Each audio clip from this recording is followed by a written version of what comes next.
যাদের payout account চলে এসেছে, ডেট ওভার হয়ে গেছে, লাল চিহ্ন এরকম দেখা যায়, তাদের জন্য এই ভিডিওটা তৈরি করেছি। আপনারা দেখবেন কিভাবে ব্যাংক অ্যাকাউন্ট অ্যাড করে।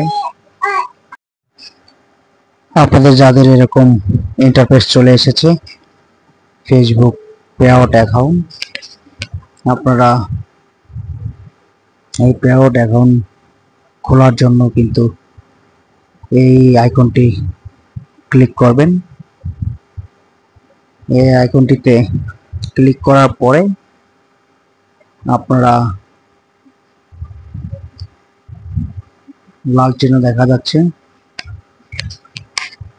এই পেআউট অ্যাকাউন্ট খোলার জন্য কিন্তু আপনারা সব ব্যাংক অ্যাকাউন্ট সাথে সবকিছু সাথে নিয়ে কিন্তু বসবেন। তারপরে এখানে একটা ক্লিক দিয়ে দিবেন। ক্লিক দেওয়ার পরে এরকম ইন্টারফেস চলে আসবে। তারপরে আপনারা এখানে নাম দিয়ে দিবেন, নিজের নাম, ঠিক ব্যাংক অ্যাকাউন্টের নাম কিন্তু আপনারা দিবেন, অন্য কোনো নাম দেবেন না। আপনার ব্যাংক অ্যাকাউন্টে যেই নামটি লেখা আছে সেই নাম দিয়ে দিবেন। ফার্স্ট নেম, তারপরে নিচে লেখা আছে second name, last name. First name নিচে লাস্ট নেম দিয়ে দেবেন। লাস্ট নেম দেওয়ার পরে দেখা যাচ্ছে আপনাদের এরকম নিচে চলে আসবে কান্ট্রি। কান্ট্রি কিন্তু আপনারা বাংলাদেশে আছেন, বাংলাদেশ দিয়ে দেবেন। বাংলাদেশ দিয়ে দেবেন। দেখা যাচ্ছে যে first name last name, first name last name দেওয়ার পরে দেখা যাচ্ছে আপনি নেক্সটে ক্লিক দিয়ে দেবেন। নেক্সটে ক্লিক দেওয়ার পরে দেখা যাচ্ছে এরকম ইন্টারফেস চলে আসবে। তারপরে আপনি বাংলাদেশ, এখানে কিন্তু দেখা যাচ্ছে যে আপনি বাংলাদেশে যেহেতু আছেন আপনি কিন্তু বাংলাদেশ দিয়ে দেবেন। তারপরে আপনি বাংলাদেশ দেওয়ার পরে এখানে আবার এই আইকনে চাপ দিবেন। চাপ দেওয়ার পরে আবার এরকম ইন্টারফেস চলে আসবে। নাম দেখা যায়, নাম সাপোর্ট করছে কান্ট্রি, এবং first name last name support করেছে। দেখা যাচ্ছে যে নিচে নিচে আবার দেখবেন, এরপরে দেখা যাচ্ছে ফার্স্ট নেম লাস্ট নেম দেওয়ার পরে আবার নিচে দিকে যাবেন, যে কিন্তু দিয়ে দেবেন আপনার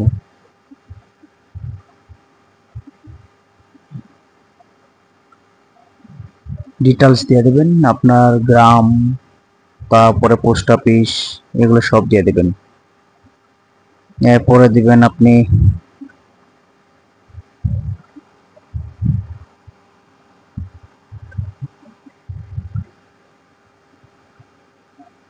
উপরেরটা ক্লিক দিয়ে দেবেন, ঢাকা ডিভিশন, ঢাকা ডিভিশন দিয়ে দিবেন। এরপরে দিয়ে দিবেন আপনার পোস্ট অফিসের কোড নাম্বার, ভোটার, দেখবেন যে এনআইডি কার্ডের পিছনে একটি নাম্বার লেখা আছে, দিয়ে দেবেন। তারপরে দিয়ে দেবেন ফোন নাম্বার। ফোন নাম্বার দেওয়ার পরে দেখা যাচ্ছে যে নিচে আপনি জিমেল নাম্বার দিয়ে দেবেন। জিমেল নাম্বার, অবশ্যই আপনার জিমেল নাম্বারটা কিন্তু দেওয়া লাগবে। আপনার জিমেল দিয়ে দেবেন, জিমেল। তারপরে 10 সার্টিফিকেট নাম্বার কিন্তু অবশ্যই দেওয়া লাগবে। 10 সার্টিফিকেট নাম্বার দেওয়ার পরে কিন্তু এরকম একটা চলে আসবে, manual bank account link pay out account, তার মানে আপনি ম্যানুয়ালটা দিবেন, ম্যানুয়াল ব্যাংক অ্যাকাউন্টটা ক্লিক করে দেবেন। তারপরে এখানে দেওয়া আছে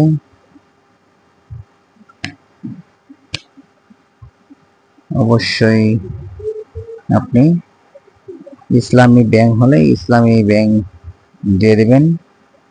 ইসলামী ব্যাংক সুদ কোড কিভাবে পাবেন আপনি?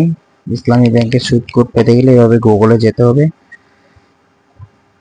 গুগল ক্রোমে যেয়ে কিন্তু আপনি ইসলামী সুদ কোড লিখে সার্চ দিবেন, কিন্তু চলে আসবে। এই যে দেখুন চলে এসেছে ইসলামী ব্যাংকের সুইট কোড। তারপরে এটা সুন্দর করে মার্ক করে কিন্তু আপনি আবার ওখানে যে সুইট কোডটা নিয়ে আসবেন। আর পরে দেখছেন যে আপনারা সুইট কোড ওকে, এবার আপনি ব্যাংক অ্যাকাউন্ট অ্যাক্টিভ করে দিবেন। ব্যাংক অ্যাকাউন্ট অ্যাক্টিভ করার তারপরে অ্যাড অ্যাকাউন্ট অ্যাড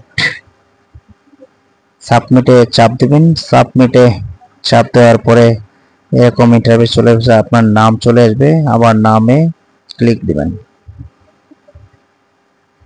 নামে ক্লিক দেওয়ার পরে কিন্তু এরকম কিছুক্ষণ লোডিং হবে, আবার নামে ক্লিক দিবেন। পরে আবার দেখা যাচ্ছে সাপোর্ট করছে না, কিন্তু আবার নেক্সটে ক্লিক দিবেন। না দিবেন, এদিক দিয়ে দেখা যাচ্ছে যে আপনার দিতে হবে বাংলাদেশ দিতে হবে। বাংলাদেশ দেওয়ার পরে দেখা যাচ্ছে যে আপনার নামগুলো এভাবে ইন্টারফেস করবে, নাম, টেন সার্টিফিকেট, তারপরে নেক্সটে ক্লিক দিয়ে দেবেন।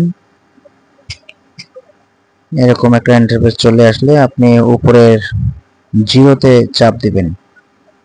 চাপ দেওয়ার পরে দেখা যাচ্ছে আপনার এখানে যেভাবে নামটা দিয়েছিলেন প্রথম ভোটার আইডি কার্ডের নামটা, তারপরে দিয়ে দিবেন, নেক্সটে চাপ দিয়ে দিবেন, আবার নেক্সটে চাপ দিবেন। তারপরে এরকম আপনার 10 সার্টিফিকেট চলে আসবে, 10 সার্টিফিকেট ইন্টারফেস শো করবে। শো করার পরে আপনি সাবমিটে আবার চাপ দিবেন, দেখবেন যে আপনার অ্যাকাউন্ট হয়ে গেছে, অ্যাকাউন্ট খোলা হয়ে গেছে। এরপরেও এটা যাচ্ছে না, কিন্তু কমপ্লিট হয়ে গেছে, কিন্তু আবার এই লাল চিহ্নটা রয়ে গেছে।